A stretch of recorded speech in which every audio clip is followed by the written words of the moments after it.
Today we are catching up with a member of Team USA, the two-time Olympian who just placed 8th in the women's 1500 meter at the 2024 Summer Games in Paris, France. Olympic runner isn't her only title, she's also a dairy farmer alongside her husband Jamie and his family at Pleasant Valley Farms in Vermont, where they also are raising their little farm boy Ivan. We're catching up with Elle Purrier St. Pierre on setting records after becoming a mom, her most unforgettable moments from Paris, and life after the Olympics back on the farm. Hear it all today right here on the Up-Level Dairy Podcast. This is the podcast for dairy farm owners, managers, and advisors who are committed to profitability, sustainability, and excellence. I'm your host, Peggy Coffeen, and it's my mission to bring you the conversations that will up-level your skill set and your mindset so you can be a top performer in the dairy farming business. This episode is sponsored by Up-Level Dairy Podcast founding partner Adisseo, a global leader in nutritional solutions and premier provider of rumen-protected methionine. For dairy producers who want to optimize milk production, capture more value from components, and maintain the health of their high-performing herds. If you follow Ellie on Instagram, you may have seen the same powerful photo that I did. Ellie was finishing up a workout in their home gym. Jamie had just come home with his bright yellow farm shirt on and the words on the back that says, "Cows come first, commitment and consistency." And between the two of them was outstretched arms of their little baby boy reaching from dad to mom. And this was a very powerful post that prompted me to reconnect with Ellie. And that's where we start this conversation today with a professional athlete, dairy farmer, and mom, Elle Purrier St. Pierre.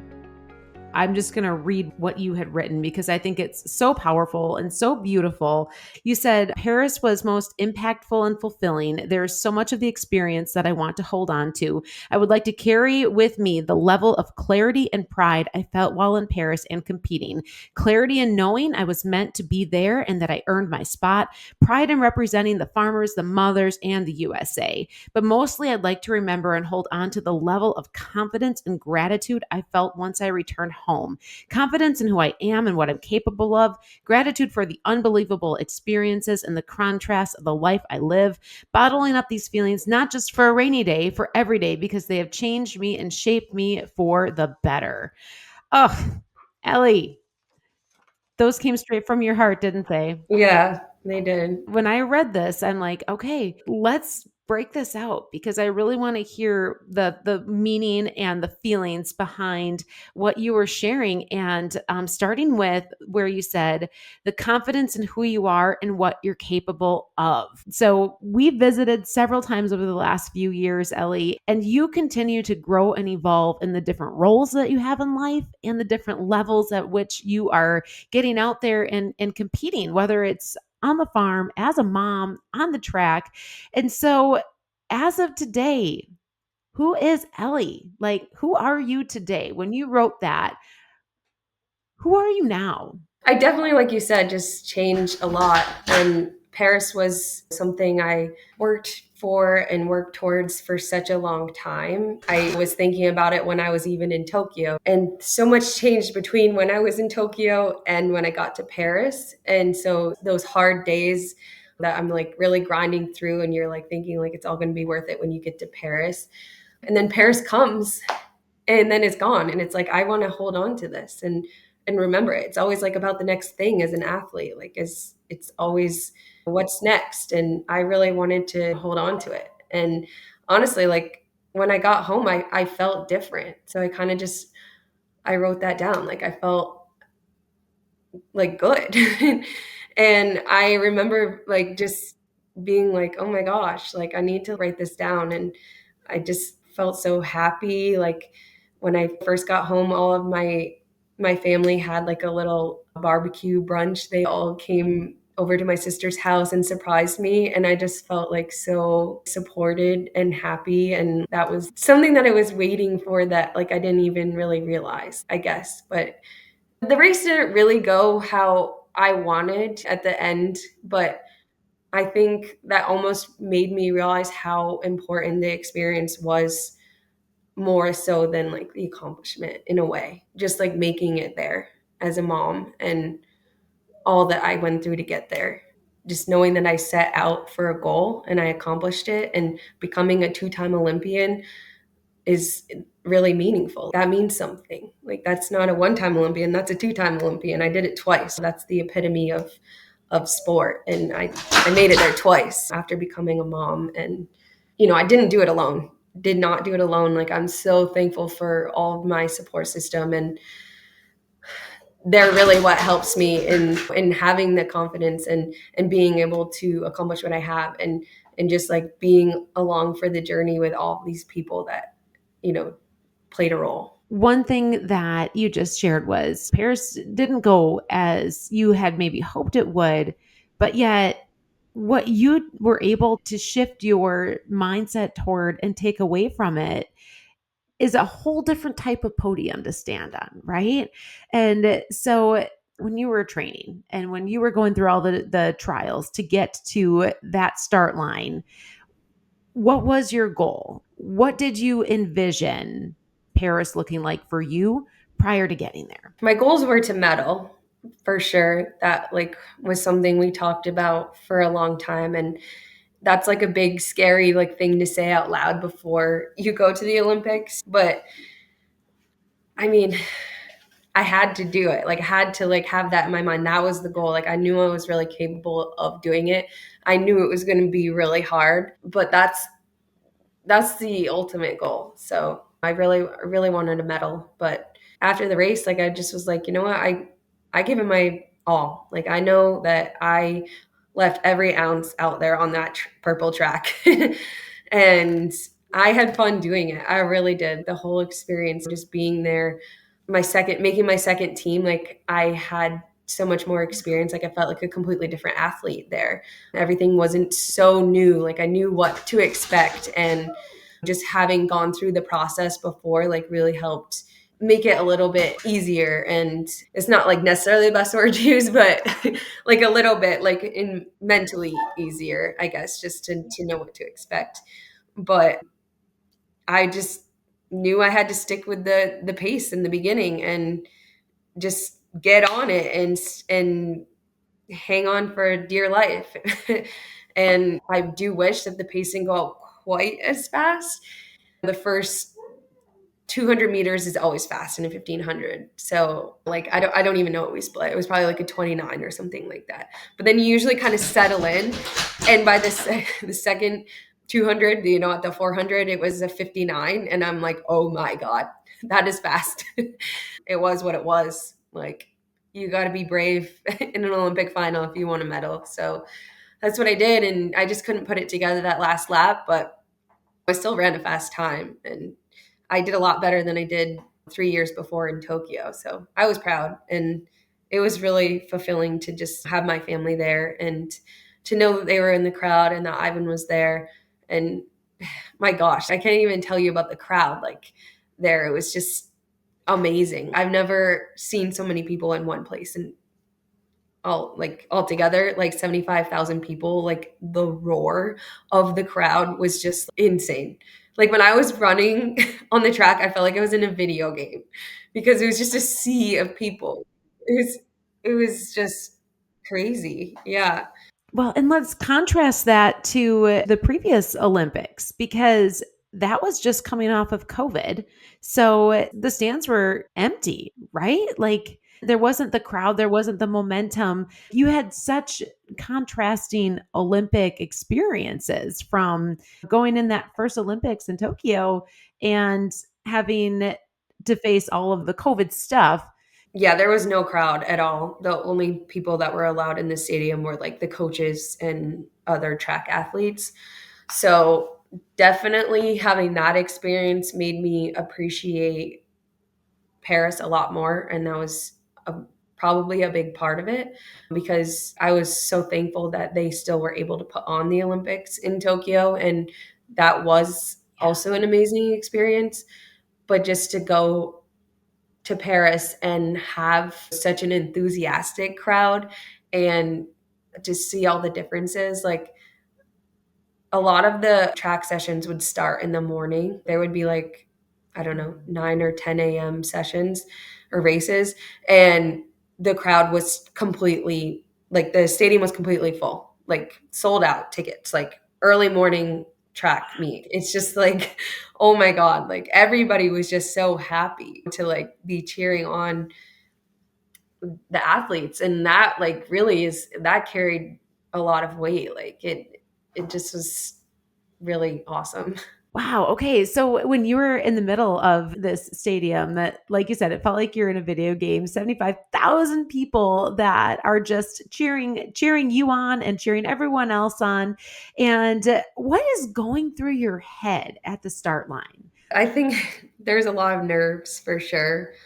That's just part of it. You learn to kind of deal with it and you expect it and you know that the nerves are going to help you in the race, like kind of that adrenaline like you're talking about.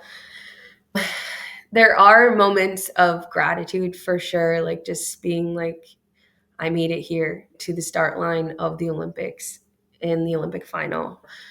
That's like a wow moment. And then just looking next to you, like on both sides, like seeing the people that like you've imagined racing for a long time and like people that you just incredibly respect and people that you know are going to make it fast. Just that anticipation is kind of a really big feeling. So it was a different experience than Tokyo was, a whole different type of crowd, a different atmosphere, a different energy and excitement, and a different race. And so when you think about that whole thing, your Olympic experience is not just the race. It's the time leading up. It's the time that you get there and it's after too. Is there one particular moment that you have just put in your heart that you're like, I never want to forget this one moment from this 2024 Olympic experience? Oh gosh, that's hard. Like I feel like I can't narrow it down to one, but if I had to, it would probably be when I first saw Ivan in Paris. I went over maybe 10 days before, and that was the longest I've ever been away from him, and that was pretty hard. And so when they did finally get there, it was my husband and my sister and the babysitter that we brought over, Abby. She was great. They had just taken a red eye to Paris and their Airbnb wasn't quite ready yet. So they were just kind of hanging out in the park. And Jamie went and met me at the edge of the Olympic Village. And we walked to the park. And I just was so excited to see Ivan because I hadn't seen him so long. And then just the fact that he was in Paris was so exciting. And so I'm like, I can see him in the stroller far away in this park. And so I'm like walking, but it feels like slow motion. And he doesn't know I'm there. So he's just kind of like playing or like doing normal Ivan stuff. And I'm just watching him from a distance, you know, and I just remember that moment of like finally seeing him after a long time and him being in Paris and just like that moment was pretty special, like really special. So that's definitely one that I don't want to forget. But yeah, the other special time that I don't want to forget is definitely the opening ceremony. So that was also something I didn't get to experience in Tokyo because they had the athletes go over only like a short window before their competition. So I was not able to go to the opening ceremony. And this time I definitely wanted to do that. And so that's why I did go over so much earlier. And it was so worth it. It was just amazing. Each country had their own boat. And so we got to go on the boat with all of the other US athletes. And so just to like think about being on this like one relatively small boat is like with all like the best athletes in the US at one time and just to be there, like that was something I really tried to soak in. And it was just so cool. It was not just track athletes, like yeah, all of us, all the basketball players, the swimmers, gymnastics, like everybody. It was so cool to just think, oh, we're right, all right here right now. Like just yeah, I was awestruck for sure. And then after that amazing boat ride down the river and just looking at all of the beautiful buildings in Paris, we went to the actual ceremony and that was also like really cool to just see everybody all from all the different countries in their opening ceremony outfits, which was really cool to see like everybody express themselves in those outfits and just to be all in one place, like the whole world together, like in peace was really moving. Like Mm. that was a lot of Ooh. what they talked about in the speeches and everything, just like having the world come together in a good way. And it was just beautiful. Experiencing it all is it was pretty cool. Like we were drenched. I did forget to say that part. Like completely soaked from the rain and so cold, but we weren't going to miss it for anything. And the Eiffel Tower was like the center of attention for sure. And they had the whole big light show. I don't know if you watched it online, but it was just amazing to see in person. It was truly moving. And Celine Dion, oh my gosh, don't even get me started. She put on a performance. Oh my gosh. So many memories of things that you never want to forget. The feeling of just being there and at that opening ceremony, of being with those other teammates from the US, but also being in the presence of athletes from around the world, the wonder, the amazement of that part of the experience. But on top of that, what it was like to have the most important people in your life there with you too. And the moment when you got to see them as they were brought into this experience with you, your husband and your little boy and your family. And when you really take a step back and look at what you were doing and who you were representing, at the end of the day, you have always been such a strong advocate for representing farmers in what you do, so far beyond runners, right? Like you represent runners, all of us runners, you're our hero, but then you also have represented farming and dairy farming. And now there's this new group that you have of your biggest fans, and it's us moms, especially us moms that are in all of those same circles, right? And so we are watching you, we're looking at you, you're inspiring us just by being who you are and doing the thing. But I'm curious for you, as you have changed your role from not just being your professional runner, your farmer, and now your mom, how has that shifted your perspective and the pride that you feel in what you do and your why behind it? I just feel like a completely different person as a mom. And I think a lot of the things I do now have more meaning. My priorities have changed for sure. Ivan is my number one priority. Like every decision I make, I think about Ivan and how it's going to affect him first. And, just kind of having him really grounds me. And so it makes me happier and it makes me be able to also prioritize the other things in my life and know what I want to put my time into. And because he takes so much time, I'm like, okay, now I'm going to really kind of cherry pick what I'm actually doing with the rest of my time. And coming back, that was a lot. Like I definitely had some mom guilt at times, leaving him for Hmm. races and just workouts or practice in Boston when I had to do a lot of traveling the first year of his life. That made me feel guilty, but I'm like, you know what? He's going to be better off for it because I'm happier and he's going to see one day what I accomplished. Like he obviously was there for it right now, but he can't quite understand. But I can't wait for Yeah. the day that he can understand and see all that I did after he was born and all of the places that he got to travel to. People are always joking about how he's like the most well-traveled baby because he's been like abroad a couple times before he even turned one. He's been so good too. Like I couldn't have done it if he wasn't such a good baby and so easygoing. I kind of just brought him with me. That's been our motto. Just whether I'm going to the barn or going to run, he kind of just comes along for it. And I think it's good for him to see he learns a lot and I think it does make him be more easygoing. Although we can appreciate a routine for sure. One thing you mentioned, Ellie, was you cherry pick your priorities a little bit differently than you used to. What's changed? What did you change? I feel like just not trying to stretch myself so thin all the time, just kind of just being more content with being with Ivan, and whether that's just at home right now, that's relevant to me because I'm kind of like post Olympics in this transition of taking a break and stuff. So I'm kind of just happy being home with him and just doing regular stuff. I saw this quote online that was kind of like, it was something like, if you have a baby that likes to be held all the time, or for me, that was a baby and a toddler that still is like such a mama's boy, likes me to be just holding him all the time.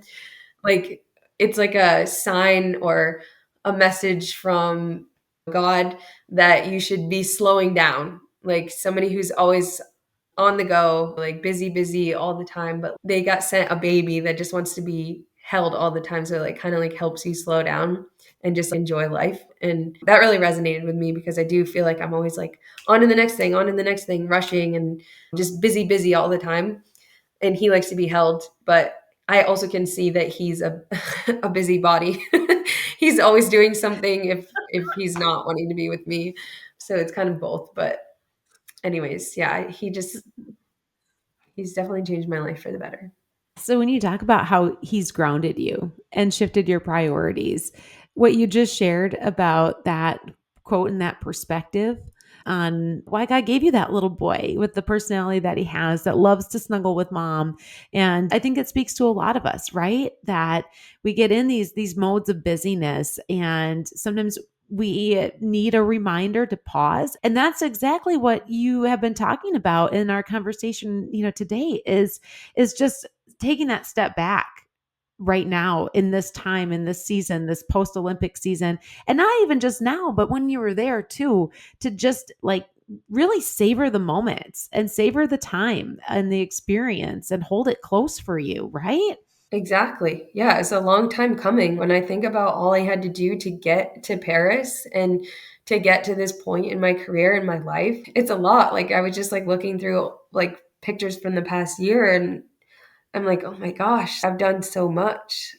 I just have to really, like you said, just take a step back and just enjoy it, be proud of it. And I think that's really important for, I'm sure, a lot of people to hear because it's always about the next thing. I remember like only a couple years ago when I was wanting so badly to become a mom, and now here I am, and I still kept my career and accomplished big things like as a mom. And that's kind of what I did in that post that you were talking about earlier. It's just like I felt so good when I got home. I was like, I need to like write this down because I can't forget this. This is meaningful, and it's just good to give yourself those important reminders sometimes.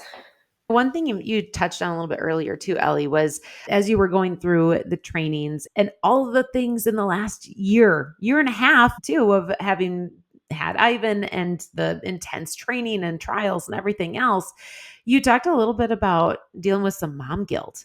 I think a lot of us deal with this, right? When you have these ambitions for your career and you also have ambitions for your family, and it's hard when those two things start to almost, I don't want to say conflict, but compete with each other. So that was something that you dealt with too, huh? Oh, definitely. Yeah. I feel like you just kind of have to really just know what your priorities are and know that like you can't do everything. So just make the decisions that are best for you and your family. And like I said, like I just tried to remind myself that Ivan was going to be better off for it. Like I was working towards these goals and accomplishing these things that was not just for me, it's for my family too. And them being a part of it was a big part of my motivation. And they are also being able to enjoy it and look back on it as well. So that definitely helped. But I think that he's okay. I'm sure people can relate to having this sort of guilt, but like somebody's like he's going to be more okay than you. Like when I left for that week, like I'm probably having a lot harder time than he was. Like he was still hanging out at daycare with his friends, and Jamie was here. It's not like he was not with one of his parents. I just try to put it into perspective, but it is tough sometimes. It is hard, but I'm glad that you just talked about that and shared that that is a piece of what you process now in going after your goals and setting your priorities. And talk for a moment about Jamie. So you guys have been together since you were teenagers, right? I think I remember it was the story you met at the county fair. Is that what it was? Yeah, in 4-H. Then we met again in high school.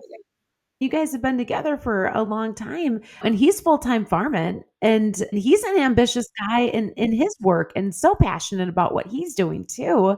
So just speak to a moment about the relationship that you guys have with each other and your outlook on supporting each other's ambitions, whether it's through the farm, through your running career, and now balancing that as parents. It's a lot sometimes, I will say that, but I think we both really inspire each other.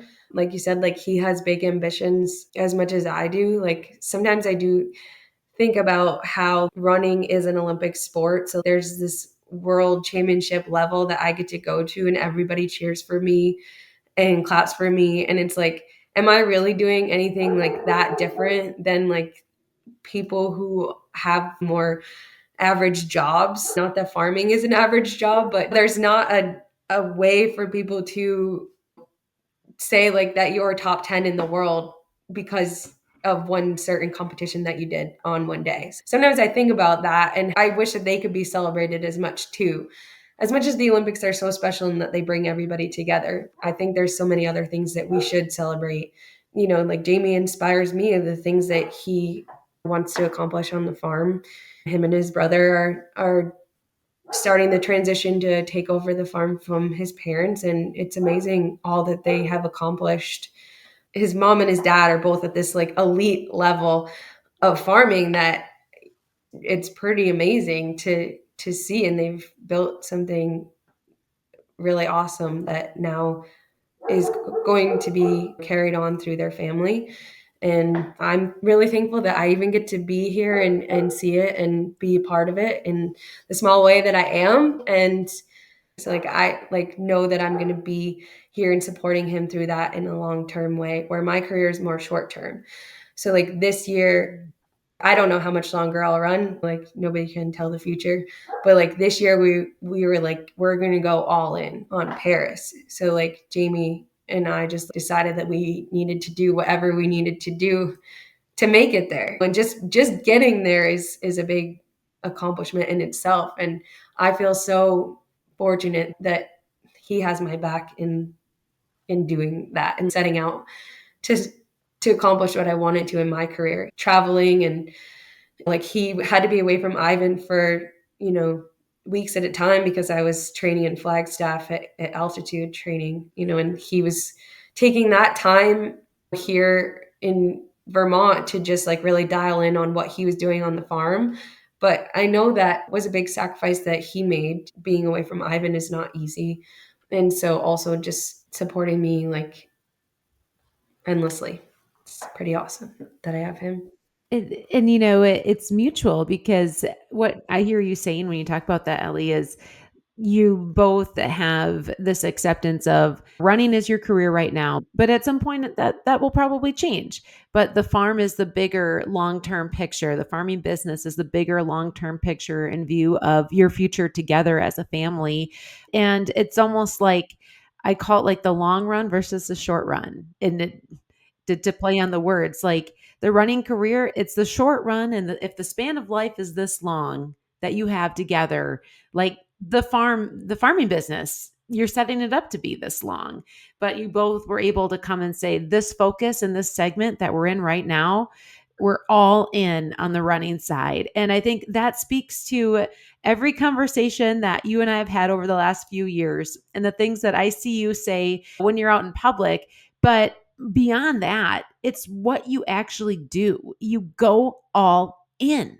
Like there's just this attitude and mentality that always comes up of you just put your head down and you do the work and you do it to the best of your ability. And it's what you've always done as a runner. And you're doing the same thing as a mom, and you're doing the same thing when you and Jamie talk about the future that you have together at the farm. So for you, that attitude, that mentality, that all in way that you have approaching things, I want to go back to a little bit again of what you shared in your post when you talked about the pride and the confidence that you carry going forward, and how that was part of the trainings and the trials and the competition. But what motivated and inspired you to stay focused and keep going all in and giving it your all? Like, where does that all come from for you? How do you feed that piece of your mindset? I think it kind of like changes like based on like where I'm at or if I'm competing or training. I think coming back as a mom, I'll admit I had a lot of people kind of ask me if I was going to retire after I announced like my pregnancy. That was like a common question I got. And so not all of my motivation, but definitely a part of my motivation was like proving to these people and to myself that I could do it. I could come back and be just as good, if not better, after I had a kid. And doing it for not just myself, but to show other women that they could have a baby and have a career still too. This is a different era that we're in now, and moms are so much more supported, and people are breaking barriers that we didn't imagine could happen. Women are coming back stronger, and I'm definitely not the only one that has, and I'm inspired by so many other moms. And so I definitely think that part of my motivation was to continue that trend and to continue inspiring the other moms that we can accomplish these great things. And you did it and you continued to do it. You talk about breaking those barriers, but you broke records while you were breaking barriers. Talk about that for a moment. Yeah, I broke my mile American record 4 years after. Yeah, so it was in 2020. I broke the American record, the indoor mile at Melrose, and then I did it again this year. That was a really sweet one. I'll admit that that one was pretty great. I was pretty happy about that. And then I had a really great indoor season, and that's not something I want to forget either. I feel like it was a long stretch. It's not just outdoors. Like I was kind of like we said, going all in and indoors because I hadn't had a season for the summer before. So I'm like, hey, what do I got to lose? I'm in good shape. Like I'm going to use these races and see what I can do, and I ended up winning a world championship indoors, and that was extremely fulfilling and special.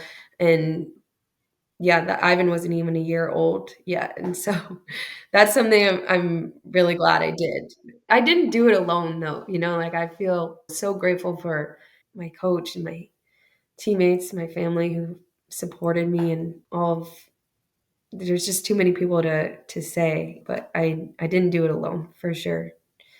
Like on the hard days when I'm like, I'm not sure I can do this, I have people to lift me up and say that you can, that I could. And that is definitely needed. And they probably don't get enough the credit that they deserve sometimes. When you look at the future and life after Paris for you and your family, what does it look like?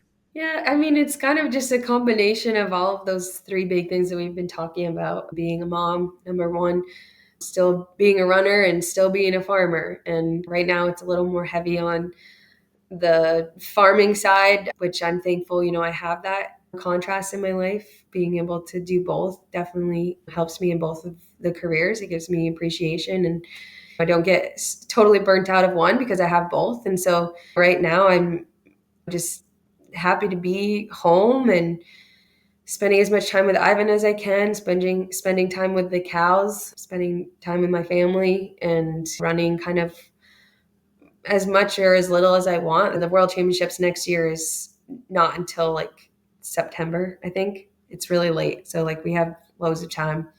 So yeah, I've just definitely been enjoying the slower pace and going through this bit of a transition time onto the next chapter. But I think sometimes when I'm at those competitions and I feel kind of at times like you get like kind of anxious and nervous about the races and you're like uncomfortable, and it's like when I'm there, like a lot of times I'll think about, oh, but once this is done, like I'll be home and on the farm and like with the cows, and that's like where I want to be when I'm there. It's kind of like all that grass is always greener on the other side type of thing. And now that I'm here, like I'm super happy to be with the cows. And just this morning I was moving heifers with Jamie, and I'm just like, this is what I've been waiting for, and like happy to be here. Whether you're on the track and training or whether you're in the barn moving cows with your husband, and one gives you motivation for the other. Yeah. Yeah. Yeah. It's pretty awesome that I have both.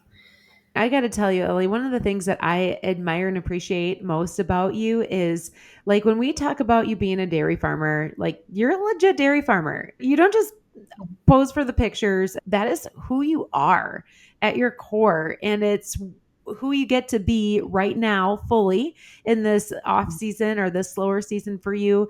Share a little bit about what farm life looks like for you. What type of things are you helping out with on the farm these days? Just like my running career, like my farming career has evolved a lot. I grew up on my family's dairy farm, and we were really small and didn't have any hired help, milked in a tie stall. And growing up, I was throwing hay bales. It was us kids just that my parents relied on. And that's kind of all I knew. And I went away from the farm for a bit, and I really learned that was my passion and where I wanted to be. And I think I grew a bigger sense of appreciation for that. And since my family has sold their cows in 2020, I've been working a lot more on Jamie's farm. And so I just help wherever I can. My passion is really with the cows. So I work with heifers and cows.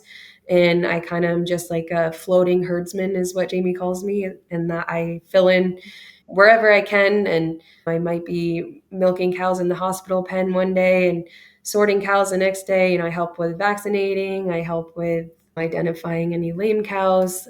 I love trucking cows.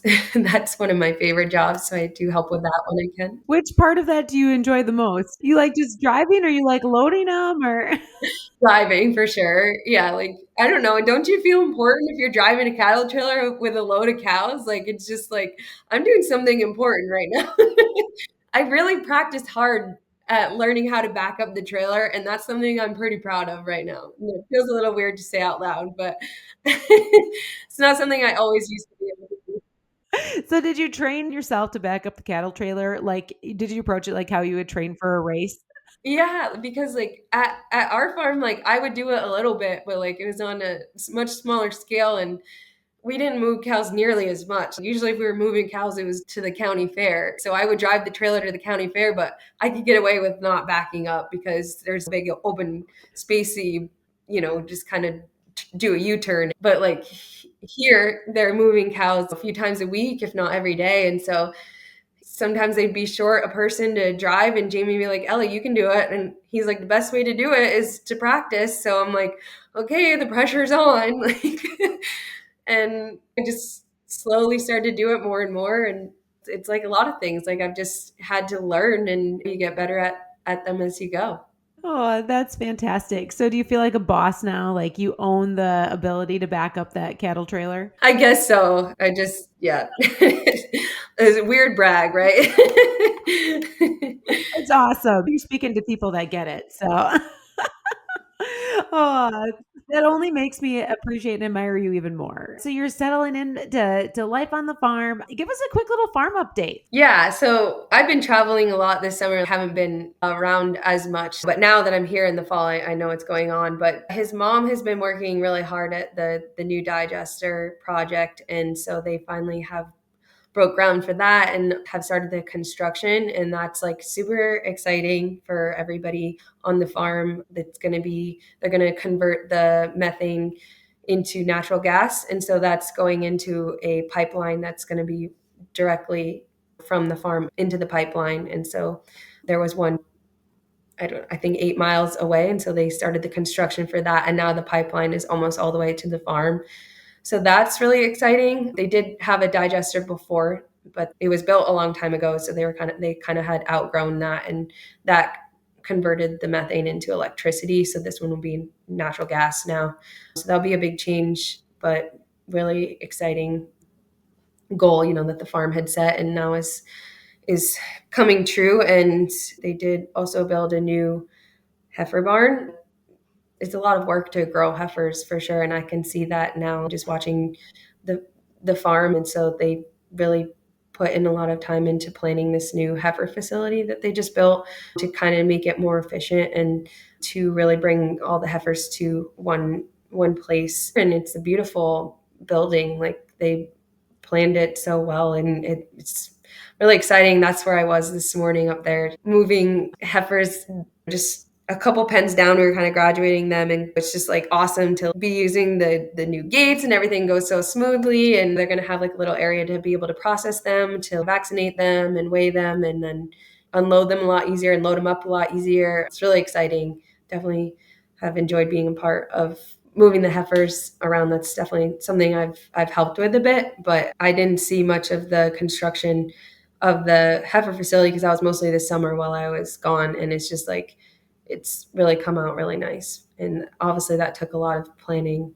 that Jamie and his family, his brother Bradley and his mom Mandy and his dad Mark, they really did a lot of that, but also everybody on the team. So a lot of forward momentum at the dairy. So as you were training and doing your thing, the dairy was continuing, and that farming business continuing to do the things it needs to do to move forward. And what a great spot for you to get to come back and jump in and work with the heifers, your favorite part of the farming operation, as you talked about, and master the art of backing up the trailer, which hail to you. Can we give you a medal for that? Because you should get a medal for that.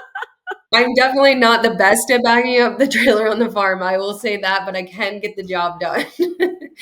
There you go. But you know what? Like that's the attitude that has gotten you where you are, right? Like you're going to keep going, you're going to keep trying, you're going to keep doing the thing, and you're going to just keep at it and give it your all. And it's how you live life. A big part of the motivation is to see the improvements, whether it's a personal or like for Jamie, like seeing the improvements with the cows and like his whole family seeing improvements on the farm. That's really exciting, and that's the motivation.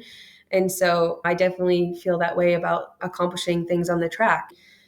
And it's just like not being humble enough to show up and know that you don't know everything and that you have places that you can grow and improve. It would be kind of boring if you showed up and you knew how to do everything, right? It's all about the process and learning. So, do you see another Olympics in your future?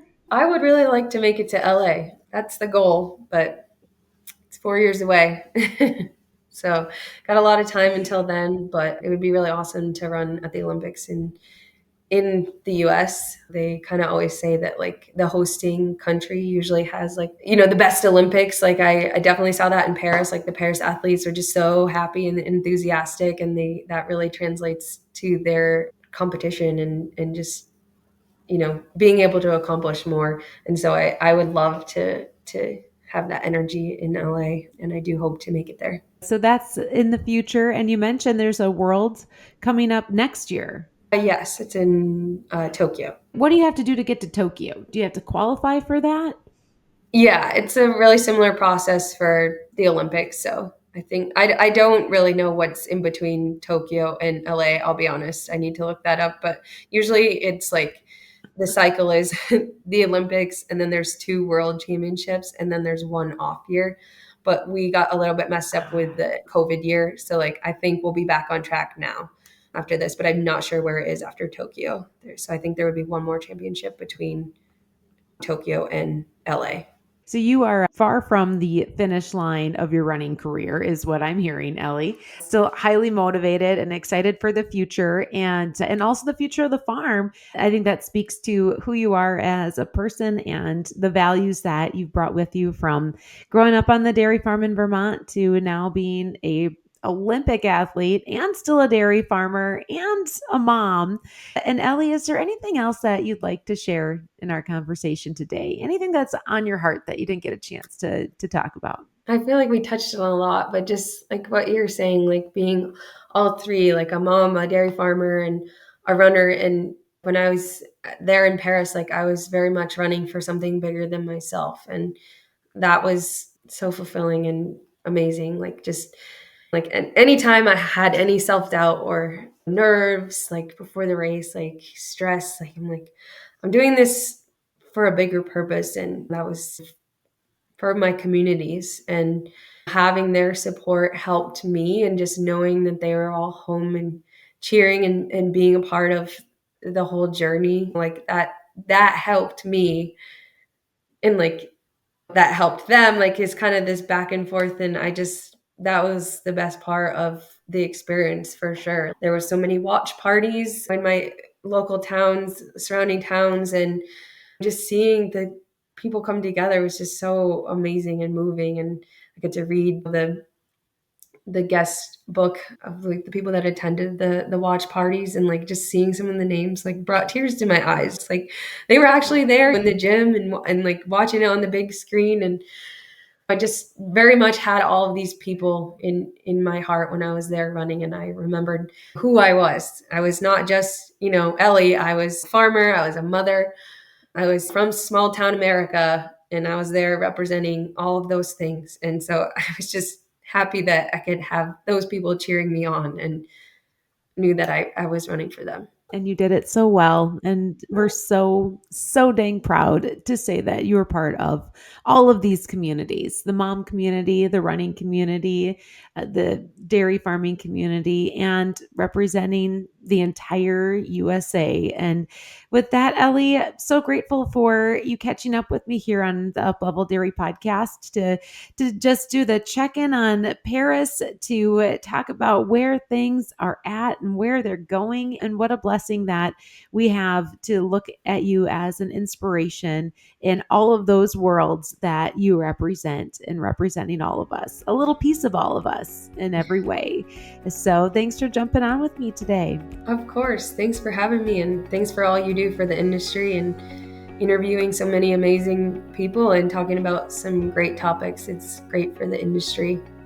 Thanks for listening to the Up Level Dairy Podcast with Elle St. Pierre. This episode is sponsored by Up Level Dairy Podcast founding partner Adisseo, a global leader in nutritional solutions and premier provider of rumen-protected methionine for dairy producers who want to optimize milk production, capture more value from components, and maintain the health of their high-performing herds. Feed is the greatest expense on any dairy operation, and don't you want to know how an adjustment to the ration will affect your bottom line? Adisseo empowers nutritionists to make informed ration balancing decisions with milkpay.com. Customizable to your dairy's own data, this profitability calculator puts the power of real-time milk market information in the palm of your hand. Find out how much your latest ration change is really costing you with the free MilkPay app, available on Apple and through milkpay.com. I'm Peggy Coffeen, and thank you so much for listening to this episode of the Up Level Dairy Podcast.